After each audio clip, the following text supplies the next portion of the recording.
जय श्री कृष्णा दोस्तों।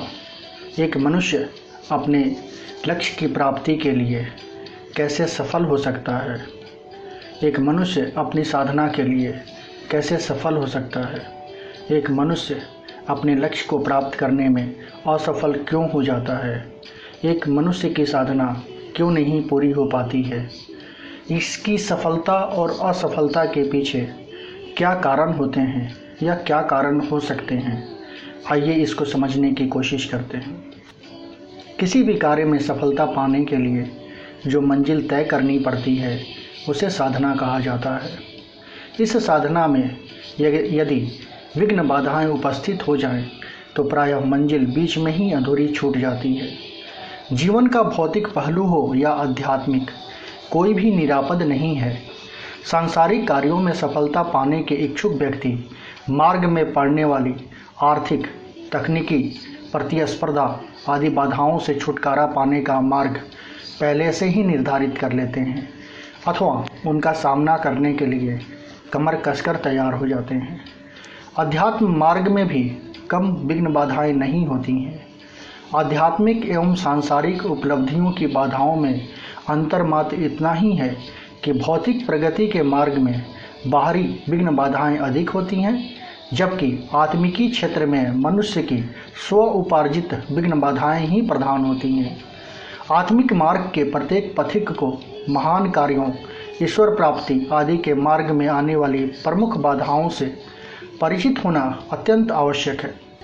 साधक यदि बीमार रहता हो तो उसके लिए नियमित रूप से साधना, उपासना, स्वाध्याय, सत्संग का लाभ उठा पाना कठिन होता है। तामसी एवं असंयम पूर्ण भोजन से चित्त में चंचलता तथा दोषपूर्ण विचार उत्पन्न होते हैं, जिससे चिंतन विकृत होता चला जाता है। इसलिए साधना काल में साधक को सात्विक, पौष्टिक तथा प्राकृतिक रसों से परिपूर्ण सादा आहार ही ग्रहण करना चाहिए।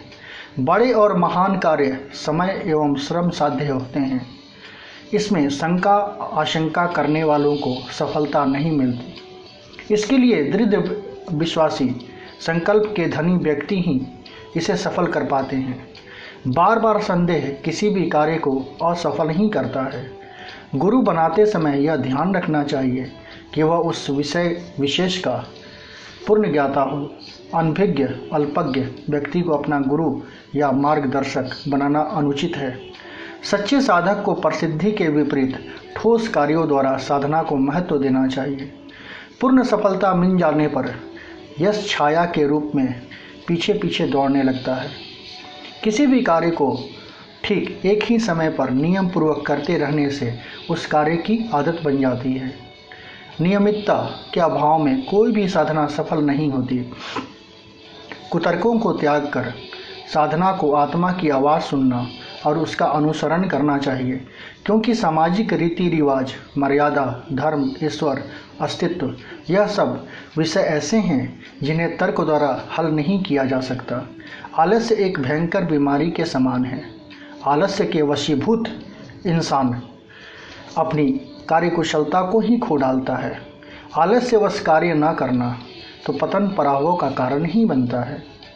अध्यात्म मार्ग के पथिक को बुरे कर्म, बुरे विचारों वाले व्यक्ति से दूर ही रहना चाहिए, अन्यथा किसी न किसी रूप में उसके विचार आप पर प्रभावी हो ही जाएंगे। दूसरों के दोषों को देखने में अपनी शक्ति को खर्च न करें। अपने अंतःकरण में लगी अचेतन की फिल्म भी दूसरों के दुर्गुणों को अपने अंदर आत्मसात कर लेती है। हम सभी सत्य की खोज में दौड़ रहे हैं। कोई भी पूर्ण सत्य को प्राप्त नहीं कर सका। यह मानकर दूसरों के धर्म, उनकी मान्यताओं के प्रति उदार दृष्टिकोण अपनाएं। कट्टरता की संकीर्णता साधना मार्ग का सबसे बड़ा अवगुण है। दोस्तों, आपकी इस बारे में क्या धारणा है, क्या राय है, आप क्या सोचते हैं? कृपया हमें कमेंट बॉक्स में ज़रूर बताइएगा। जय श्री कृष्णा दोस्तों।